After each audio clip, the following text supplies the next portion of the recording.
Please start. Good evening to one and all. I am Anshula Mehta, Assistant Director at Impact and Policy Research Institute, IMPRI, New Delhi, and I welcome you all to episode 19 of our talk series, The State of Gender Equality, #Gender Gaps, organized by the Gender Impact Studies Center at IMPRI, along with Gender Center for Research and Innovation and Delhi Post. Today, we have with us Ms. Chapreen Pasricha, speaking on feminist media as an alternative mainstream media, lessons and the way forward amid the pandemic. Our chair for today, Professor Govind Kelkar, eminent professor and chairperson of the Gender Impact Studies Center at IMPRI, and executive director of Gender Center for Research and Innovation, unfortunately won't be able to join us today due to some important medical appointment. And with that, it's my pleasure to introduce to you our speaker for today, Ms. Chapreen Pasricha. Chapreen smashes the patriarchy for a living. She is the founder, director, and editor-in-chief of Feminism in India, FII, an award-winning digital feminist media platform. She is also a TEDx speaker and was recognized as a young innovator in 2018 by World Summit Awards. Chapreen has master's and MPhil degrees in German studies and used to be a German language lecturer at Jawaharlal Nehru University, New Delhi, and Amity University, Noida. Prior to starting FII, she worked with multiple women's rights NGOs in India, like Breakthrough India and Point of View. She has also worked with Freedom House, a nonprofit based in the USA, on a research report and advocacy campaign on online violence against women. She was featured by the German Ministry for Economic Cooperation and Development in a book on women in tech for her work at FII, and felicitated by Menaka Gandhi and Ministry of Women and Child Development, Government of India, as a Web Wonder Woman. She has also been recognized by the Swedish Foreign Minister for her work on the gender gap on Wikipedia. Currently, she oversees the strategic vision and growth at FII. She likes to garden, travel, hike, swim, and cycle, and is slowly moving towards a sustainable lifestyle. Thank you, Ms. Pasricha, for joining us today to share your insights and experience on this very interesting theme. And without further ado, over to you. Thank you so much for this opportunity. I'm really excited to be here today. And thank you for that lovely introduction, Anshula. As Anshula said, today I will be speaking on alternative media and feminist media and what does that even mean. So let's first understand what is media and what is media literacy before we dive deep into the topic of feminist media. So media plays a huge role in shaping our perception of ourselves and of the world we inhabit. Therefore, it's of critical importance that as feminists and as social justice activists, we concern ourselves with media messages and how it impacts our thinking and how it impacts our perspective of the world. Now, there are a couple of points we need to keep in mind when we think of media and media literacy. The first one is that all media is constructed. Media is not isolate from our society, and the person who is creating the media is not an asocial being. The media creator is as much as part of the society as we are, and therefore it is important to realize that a media creator's social location impacts their news reportage and content. For example, a person covering acts of violence against women or acts of violence against Dalit people or Dalit women, for example, may not have the nuance or depth of knowledge and also not the lived experience of that person while covering the issue. Secondly, it is sometimes not enough just to be aware of the authorship of a certain media message, but also dig deep into the message for greater clarity. A team of professionals who get together to create or construct news. In this process of media construction, some choices are made on certain editorial decisions. Second point that we need to focus on is how media messages use creative language to disseminate information.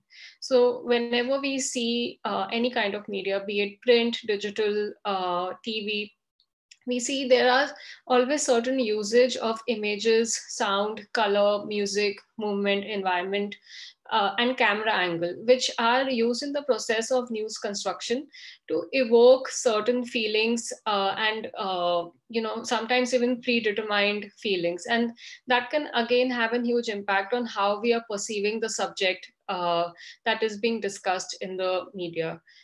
For example, different colors create different feelings, and camera close ups convey intimacy, and scary music heightens fear. So, being aware of this creative language can reduce our susceptibility to such messages and increase our appreciation for the creative process. Then, next, we need to realize that media is never entirely value free or neutral. Uh, media houses spend a considerable amount of time to make news look real and neutral, but that's not always the case, because all news stories are value laden and carry the message of what is and what is not important. And a very big example of this is the criticism of the 2012 gang rape and murder case and how it was covered by news media in India and as well global media.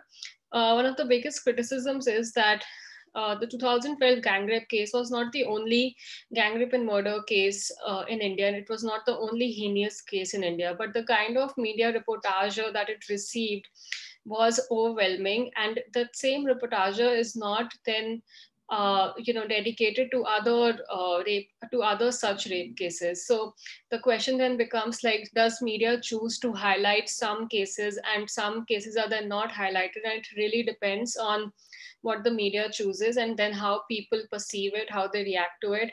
And again, that has a direct impact on how policy gets changed or how governments react and what kind of steps they take.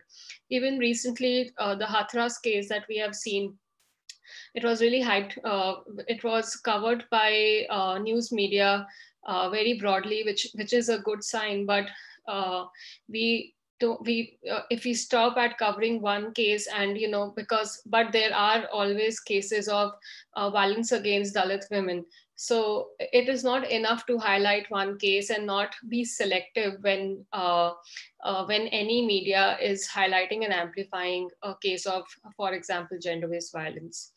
Lastly, when we come to media literacy, we need to remember that most media is created for profit. Most of the world's media rose as a money-making enterprise, and even today they are driven mostly by commercial interest.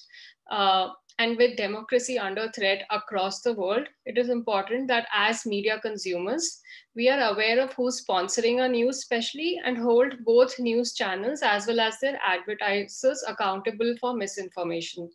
We know for a fact that there is a lot of misinformation and fake news. And also, we are aware that there are certain media houses who deliberately spread misinformation and fake news for TRPs or because they have aligned political agendas. But as media consumers, it is our responsibility to cross check and fact check whatever we receive, or see as truth or facts, and hold both the media platform in question, but also the advertisers who are paying such channels to hold them accountable for fake news.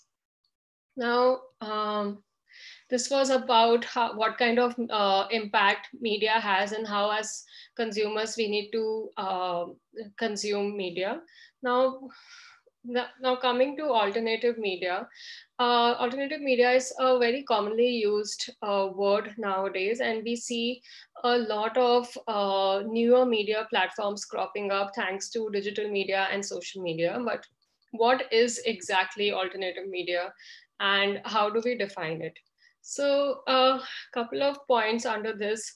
Anything that falls outside of the mainstream, which is independent, dissident, radical, underground, subversive, non-corporate, progressive, grassroots, activist, small, or alternative. These are some descriptors which define what is alternative media. And of course, it's not an exhaustive list, but some of the points that we can focus on are, for example, that alternative media always differ from established or dominant types of media such as mainstream, mass, or print media in terms of how they produce content and how they distribute that content.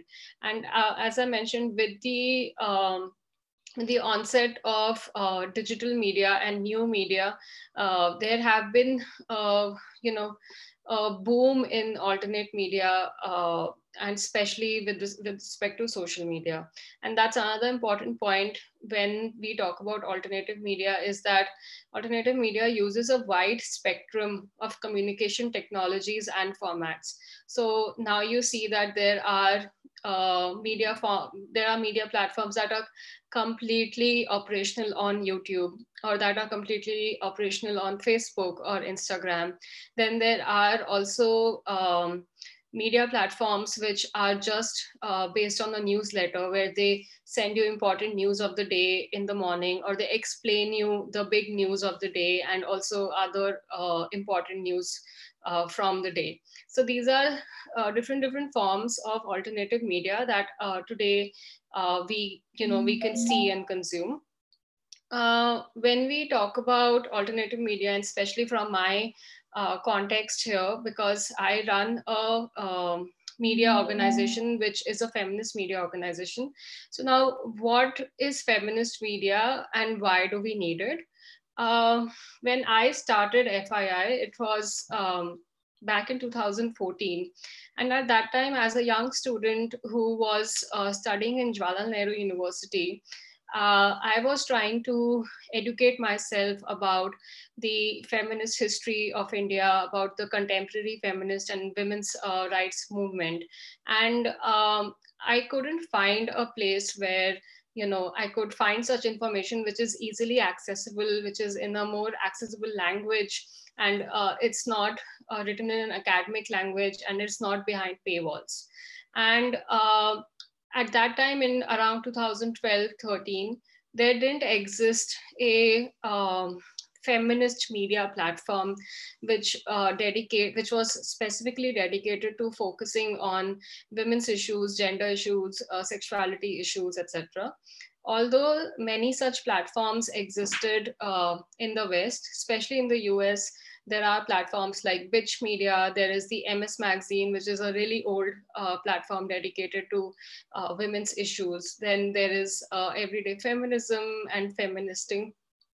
So seeing and following all those platforms, I wanted to create something similar in India. And the reason behind this was, I think, first of all, was the lack of representation, the lack of Indian women and minorities representation on the internet, which really pushed me to create a platform like FII. Secondly, as we know, online abuse and gender-based violence online is something which is becoming increasingly common every day. Women and minorities face online harassment almost on a daily basis, where they are abused, trolled, threatened, and attacked. There is a huge spread of patriarchal ideas on the internet and fake news and misinformation. And there was a lack of a digital Indian feminist community. So these were some of the key reasons why I decided to create an online platform called Feminism in India. Today, Feminism in India specifically is a bilingual media platform. We publish in 2 languages, in English and Hindi. And we have ensured that we make our reportage and our content accessible, both in terms of language, where we want to break that linguistic barrier of just having content in English, but also to have easy to read language, and it's also freely available. We are a platform that is not behind a paywall, that is everybody can freely access it. And also spreading the idea of social justice and core values of feminism and social justice is at the very ethos of our organization.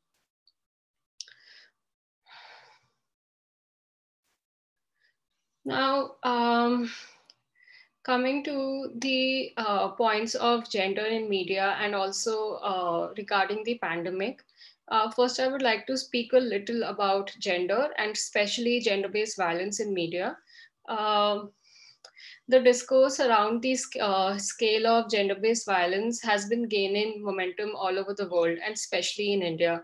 Especially, as I said, after the 2012 gang rape and murder case, there was a renewed nationwide interest in the safety of girls and women in India, and the media was quick to follow. And there was also a huge global pressure to India from other countries as well as the UN. However, what we see today still is when we talk about the reportage of of gender and specifically gender-based violence like rape, sexual harassment, sexual violence in media, it is still very problematic. The kind of language that is used in mainstream media when speaking about rape, or as I said, which rape cases get highlighted and which don't. These are some of the issues that I will discuss further. So um, first of all, we see that the headlines, which is what headlines are something that catches our attention first, and reading the headline we decide if we want to go further into reading the article. So because right now we live in a world where TRPs and clicks and tractions, really decide which story gets most traction and which does not. Headlines are made to be clickbaity and also to invoke horror and shock so that people read them, or people click on them. And we see that a lot of times the headline itself gives very gory and horrifying details of the rape case, where and for example, describing the rape case, the graphic details of the rape case in the headline itself. This obviously is very insensitive and problematic, but it is done to evoke shock and so that people click on the article. Then the second thing, which is the most attention worthy and catches our eye whenever we, especially in the digital world, when we are reading news, is the image that goes along with the headline, which is what, is called the featured image. Again, we see that the images that go alongside the articles are showing the victim in a very bichari mode, where she's in a corner and there's a looming hand, and she's crying, and the way it's shown that this, like, as if the victim's life is over and it's her fault and there's nothing that can be done now with her life. So it first of all reinstates the fact that rape is something that is horrible, and once you are raped your life is over, and there's nothing that can be done. And also a lot of times these images portray as if rape is your fault, which is again completely insensitive and problematic. So it's really important that when we are talking about how gender is reported in media, not just the content of the article, but also how the article is presented in itself with respect to the headlines, the images, the language of the article. All of those things are also really important to analyze, to see when we are talking about gender-based violence in media. Then coming to the actual content of the article, we have at times noticed that the language can be victim blaming, or it can hint that somehow the rape was her fault. So giving details about what she was wearing, why she was out there, uh, what she was doing, or at what time of the night it was, inciting that because the woman was out in a bar or she was drinking with friends or something on those lines, then has this very subconscious notion in the minds of the reader that somehow, if only she wouldn't have gone out, or if only she would have, done this or done that, she wouldn't be raped. So using this kind of language again portrays victim in a bad light and hints at victim blaming and also slut shaming. A lot of times we also see that when it comes to reportage of gender-based violence, the language that is used is passive language when we're talking about the perpetrator. And a lot of times just information about perpetrator is completely missing. So it again highlights and limelights only the victim, but there is no mention of the perpetrator, or rape is written in quotations as if, you know, it's a claim, but it actually did not happen. So these are small things that actually, but have a deep impact on how we then perceive gender and gender-based violence.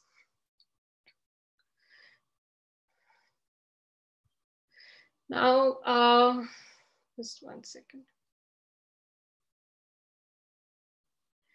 Coming to now the reportage of gender during the pandemic, there have been, sorry, just I need 1 second. Yeah. So during the pandemic, there has been an absence of women's perspectives in COVID-19 related policy documents, advisories, news coverage, scholarly articles, and perspective papers. And we can see that women's issues have not, especially during the early phases of the pandemic, have not, seen as much coverage as other issues have. And because as a result of this, women are at an ever greater risk of being further marginalized within different societies, given the crisis, the global health crisis that we are dealing with. So, a couple of examples here. For example, during the pandemic, there was a reportage of how frontline workers, especially doctors and nurses, had to deal with their periods while wearing the PPE. And what kind of issues that they had to deal with. But what is something that was not talked about enough was how the pandemic affected the menstrual cycle of people who menstruate, and what kind of access they had with respect to menstrual products, what kind of absence of menstrual policies in the workplace, or a lack of adopting a gendered approach to product design. So there was quite a lot of reportage on how a lot of people who menstruate had difficulty in changing, their menstrual products while wearing a PPE kit and other such news. Then another important thing that was reported was irregularity in periods. How a lot of people who menstruate reported that there was an unexpected irregularity in periods, and that was one of the topmost query that arose on teleconsultation platforms like Practo. Now, it is important to note here that only even though a lot of organizations and companies are working from home, and a lot of employees are are able to work from home, it is really important to note that everybody cannot afford to work from home. A lot of people's jobs and employment is such, it's designed as such that they absolutely cannot work from home. So that is a really important thing to note, because it affects their experience with menstruation during the pandemic. Then during the pandemic, there was also a sudden crisis of the disposable pads, because most of the sanitary and menstrual products that we used are actually made of plastic, and they need to be disposed of after use. And because we are already dealing with a huge plastic menace, and with masks and PPEs which also add to that plastic, there is a huge need to talk about what are the alternatives we can use, which are either biodegradable or reusable or compostable. So there wasn't again a lot of conversation on this topic in the media. Then coming to other, especially sexual health related topics for women, one of the most important topics that the media didn't talk about a lot is access to sexual health and specifically access to abortion. Now, abortion is, although legally,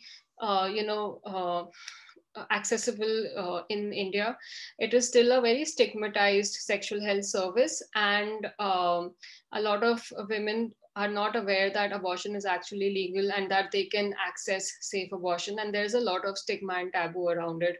And irrespective of the pandemic, women access unsafe abortion due to a variety of reasons, and also the law restricts who can access a safe abortion and who cannot. So there are various facets to why abortion, even though legal to a certain extent, is a lot of women still have to go through an unsafe abortion. Now, with the pandemic looming, all public health was, of course, focused on COVID-19, which is why a lot of women's health issues and specifically sexual and reproductive health issues were ignored. And abortion was one of them. It was actually not even considered an essential service in the beginning, and only later was it considered as an essential service. And there is huge underreportage on the amount of women who had to undergo either an unsafe abortion, or when they could not access an abortion service, they had to continue the unwanted pregnancy. And it has already been speculated that 2020 will see a baby boom, or 2021 actually will see a baby boom because of so many unwanted pregnancies that could not access a safe abortion service.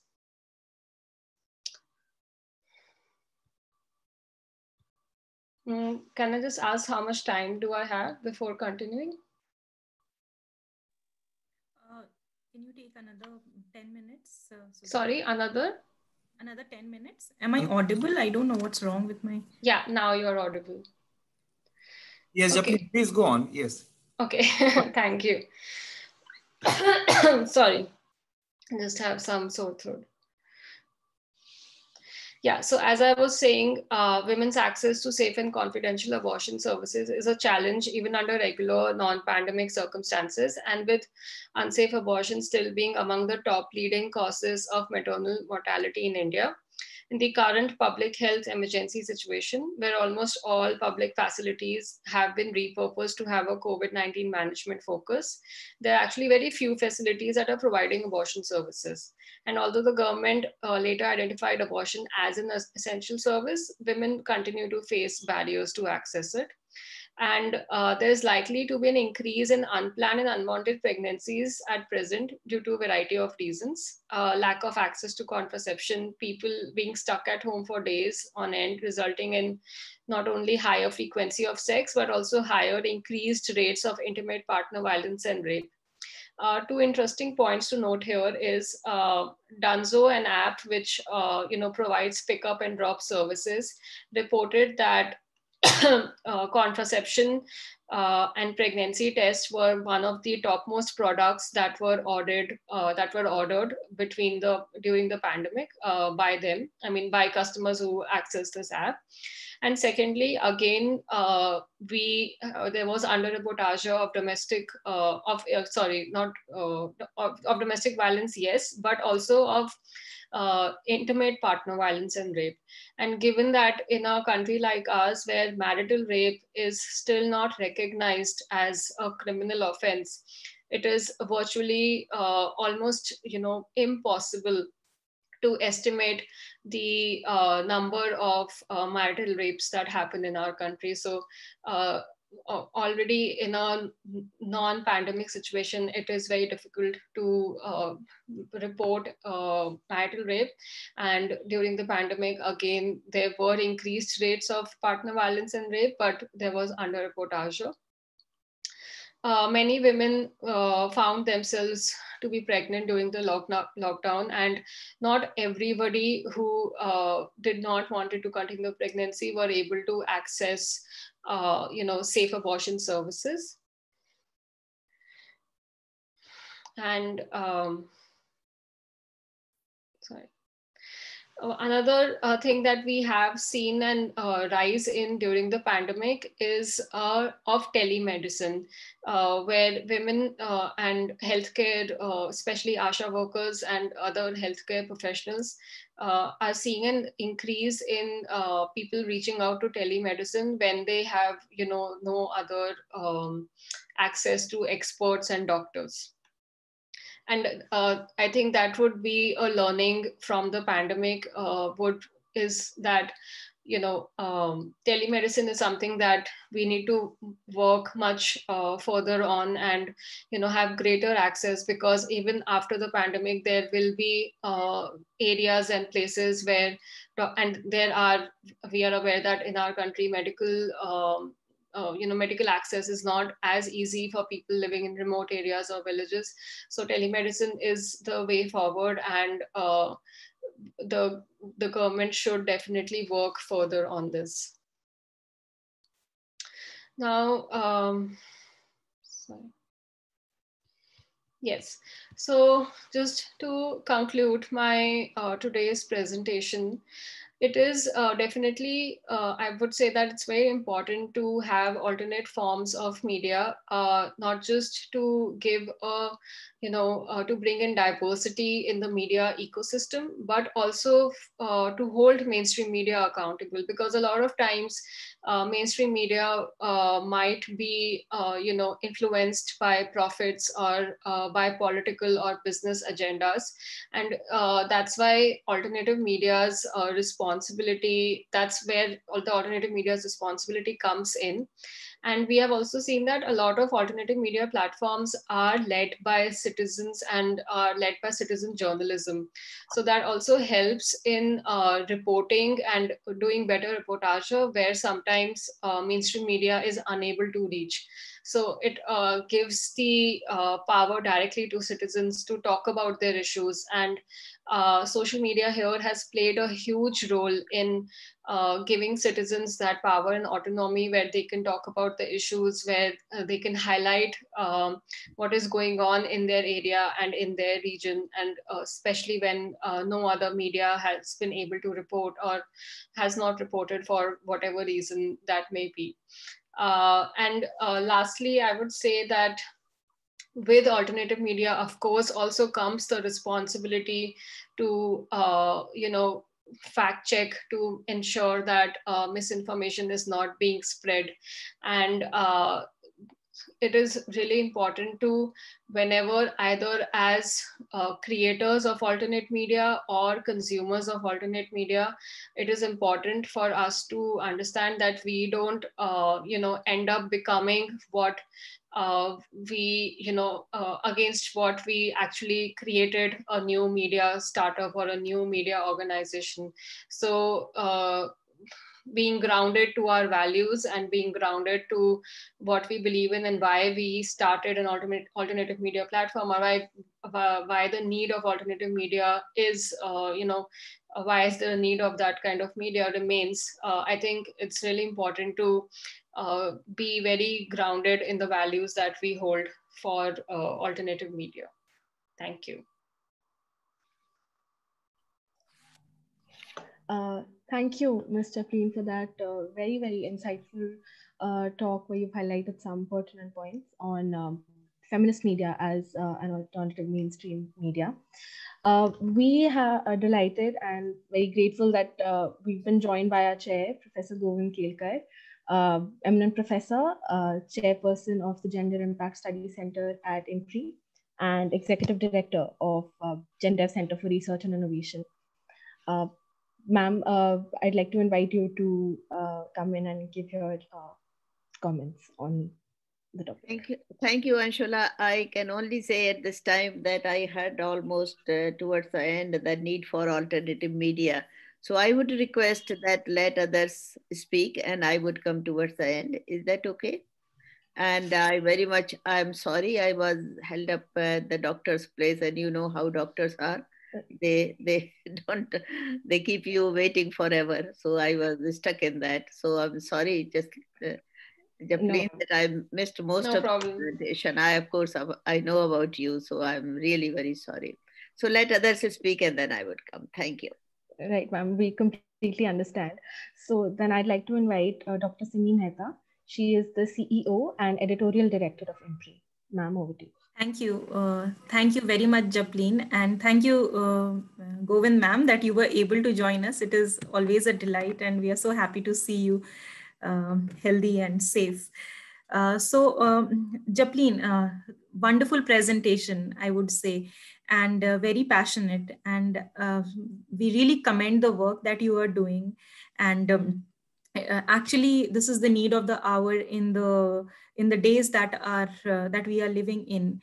Dangerous days, yet we are seeing how platforms like yours are actually putting up stories or even reporting things that are actually worth reporting. And vis-a-vis other media platforms, which should be reporting stories, which unfortunately are not being taken up. So thank you again very much. I'd just like to flag some issues, and I totally agree with whatever you have spoken, just supplementing your presentation. So, the issues that are related to women, their sufferings, the violence, etc., violence against them, these actually sell in the mainstream media. And the details, the horrific details, if once it is presented, and that actually leads to more and more readership. But unfortunately, what is not followed or covered or even promoted is the achievements or anything that is optimistic about the progress or optimistic about the lives of the women. Mainstream media, unfortunately, does not pick them up. If we think about other media platforms, which is more patriarchal, rather they would rather invest their time in hard finances or contributions of men in the economy, or even panel discussions, I would say. It's very uh, biased towards the men. And secondly, the whole imaging or the lingo and the whole approach of reporting is truly insensitive. This actually generates a lot of fear among fear, and also it further insinuates the situations to the families. And then families become more and more sensitive, and then they would be more and more protective for their daughters or for the women in their families. And then what this actually leads up to is gender inequities in the society, starting from the family. And then the whole narrative of creating or having man's control over the bodies of the women, maybe to ensure safety, okay, that is fine. But on the other hand, it would be to have man's control to satisfy their lust, is becoming more and more embedded. So this is what is actually being reported in the media, and vis-a-vis the feminist media, which needs to actually come in contrast rather than actually playing on an equal footing. Um, and then there is a whole lot of challenge from the police, which actually becomes so insensitive in dealing with crimes against women. And many a times they themselves are perpetrators of the crime. And then many a times they dissuade the women from lodging the complaints, because the accused are from the higher up men, and also the influential men who may threaten the careers of the police walas themselves, you know, that they would be either dismissed or suspended or any or other actions against them should they lodge the complaint, or should they side with the victim or the survivor. And then third point is about slut shaming, calling using the term prostitutes. um, it's so deplorable. And how do we actually fight this sort of a menace? Is it either or, that whether we promote women's rights in the media, or whether we continue to sell stories of women's sufferings. This is a hard choice that we have to actually think of. How do we figure out? If you could share your views and your personal experiences, it would be great. Thank you again very much, Japin, for your wonderful presentation. Thank you. Thank you, Dr. Sunny Mehta. Next, we have Ritika Gupta. She is Assistant Director at IMPRI. Thank you, ma'am, for your very nice presentation. I have a question for you. Now, IMPRI is also planning to launch one digital website where we can produce some articles and long length articles or op-eds. Gender will be one of them. So I wanted to ask, when you started this feminism in India, there must be some criticism from the people, or there must be some people who must have stopped you. Like, feminism is seen as a negative side of the society. If you're feminist, the people will criticize and then they'll shame you, and many things will follow. So what challenges did you face when you started feminism in India? Thank you for that question. So and I started it when I was a student. I was in JNU, and as a young woman, of course, I did not have, years of work experience or networks, or just to know how to start anything or how to run an organization. So I would say the formative years were very difficult. They are still difficult. I think I'm still don't know everything. And being a young woman, it is, very difficult to just to even know how to run an organization. I think I find that most difficult. But I would say that for me, two things helped. One, even though my parents were unsure of what I was doing, they did not stop me, and they supported me in my passionate journey. And even when they were not really sure and they thought this may not work, but they still, gave me that opportunity to at least try. And I think that's really important, to receive that kind of support from friends and family. And secondly, I think it comes down to my passion, and if to just call it that, I was really ziddy about it, that this is what I have to do and I have to at least give it a chance. And given that I did this about 6-7 years back, at that time I didn't have responsibilities, in the sense I didn't have financial responsibilities, and I had financial support from parents. I was living with them, so I didn't have to think of paying rent and paying my expenses and bills. I think all of those things really help you at a time when you really need to focus on what do you want to do. Now, speaking about the feminist part, yes, definitely, I completely agree with you that there is a lot of negativity around this word, and people think that feminists are anti-men, or that they want matriarchy, or that they just want to ruin the world or whatever. And honestly, I would say that don't pay attention to such kind of people and thoughts, because they will try to bring you down. But find your own community, and that is also something that really helped me, where I found like-minded people who believed in the work I did and wanted to contribute to it. So finding that right community and people is really important, because there will always be haters. And also, as Dr. Simi said earlier, there are journalists who call other journalists prostitutes, and we know everything that happens in the media sector today, and how like certain media is very politically influenced. So haters will always be there, but try to ignore them. I know it's easier said than done, but try to ignore them and focus on the work that you're doing. And I'm sure that one day your work will speak for yourself. Thank you so much. Thank you, Ms. Pasrita.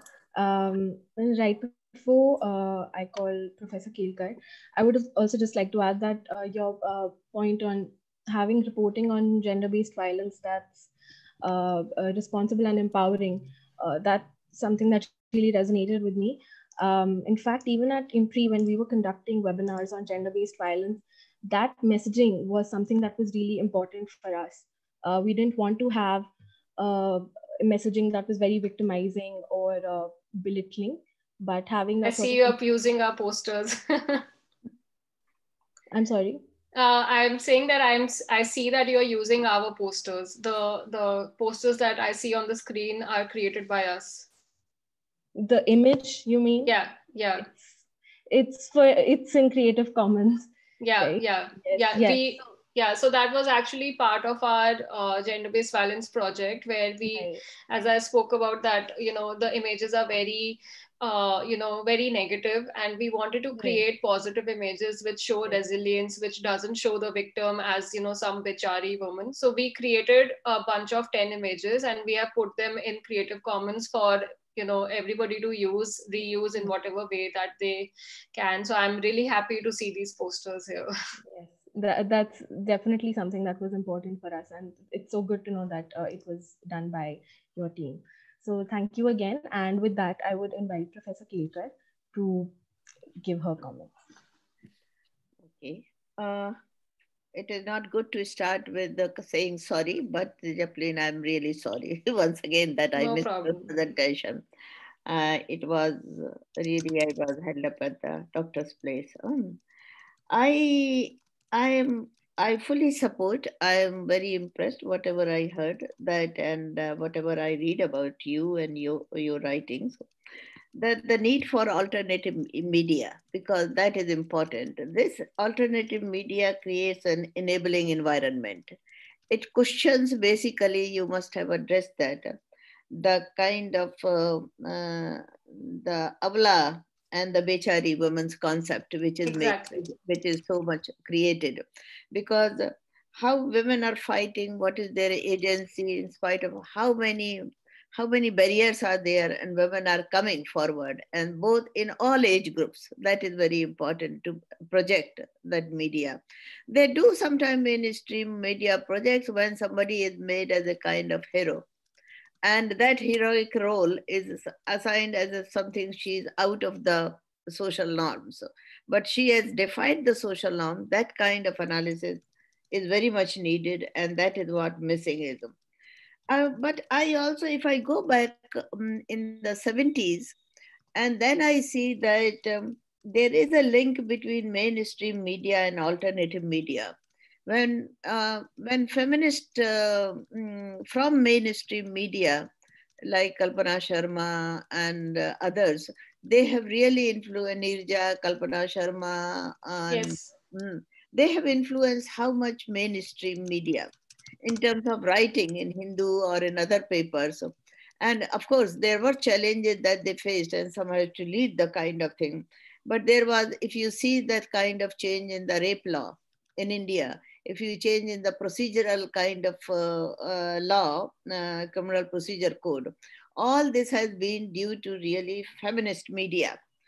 And it was more difficult, even that they being part of the mainstream media and then raising the feminist voices.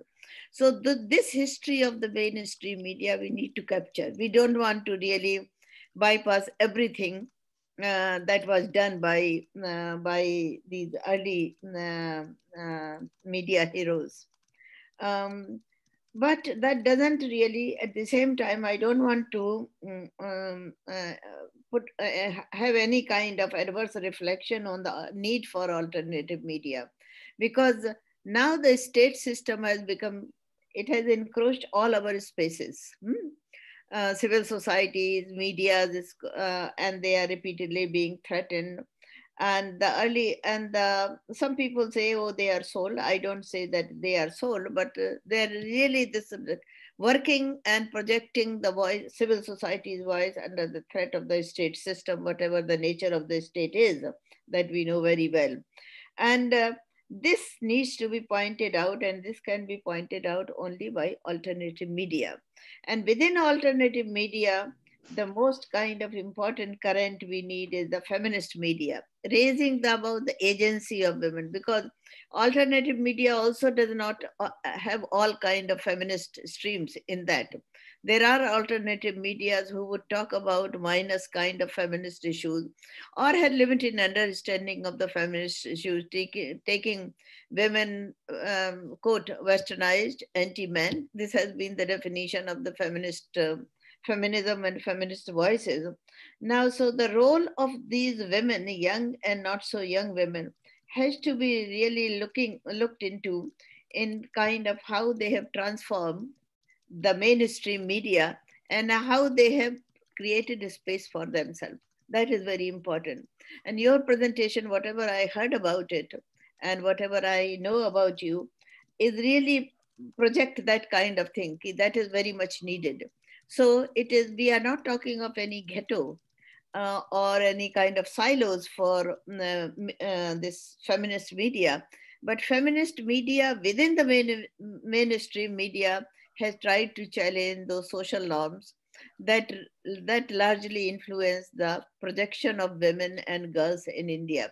This repeatedly goes to say that what happens, this kind of thing that which we have all addressed and we face repeatedly and we feel disappointed. But I think need is to continue. Is to continue to challenge them and to transform them and to join hands with them. I mean, when they come together. So this was my brief in kind of what I learned, reflection and my ideas with you. Thank you, Jacqueline. Thank you so much. That was really, really insightful. And I completely agree. And I'm not in a position much to speak about the 70s movement and the role of, feminist media that played then, but I have read about it and I completely agree with everything that you said. Thank you. Thank you. Thank you, Professor Kelkar, for your wonderful inputs and comments. And thank you again, Mr. Jacqueline Pastrita. If you would like to respond to any of the comments that were made or make any concluding remarks of your own. No, I think I'm good. I'm also, I really enjoyed the session and, completely agree with the points that were also raised by Dr. Simi Mehta of how stories of violence is always amplified as much, but not so much stories of resilience. And one other important thing that I just want to add to what Dr. Simi Mehta said is that once a case is amplified, like for example, the Hathras case, which was the recent most amplified case, once that, this whole social media and the media, this whole thing that erupts, but once it dies down, we don't see follow-up. So like right now, we don't know what is happening with the Hathras case, like, what is the status of, the accused and what is the status of the case. So I feel like, there is this spike where a case just, is amplified to this extent where it goes on top, and then there's a spike, like it just goes down and there's no follow-up on, on these cases. So I think that's also something I feel it's a dangerous precedent, because we then are really not coming to that logical conclusion of, what is happening with the case and following up, but just highlighting for the sake of invoking shock and of course for TRPs and clickbaits and all that. That's it. And I really, really enjoyed the session, and thank you so much for having me here and inviting me. Thank you so much. And I think with that, we can come to the close of the session. I would once again like to formally thank our speaker, Jacqueline Pastrita, for taking out the time to join us today and for sharing her insights and also experience from her work in this very pertinent presentation on feminist media as an alternative mainstream media, lessons and the way forward amid the pandemic. Thank you also to our chair, Professor Govind Kelkar. We were so glad you could join us today. Thank you, ma'am. And thank you to everyone at IMPRI, IMPRI team, GenDev Center for Research and Innovation, and Delhi Post. Thank you to everyone who's watching here on Zoom or Facebook Live or is watching later on YouTube. We hope you also tune in for our future episodes of Gender Gaps. Thank you again and have a good evening. Bye. Bye.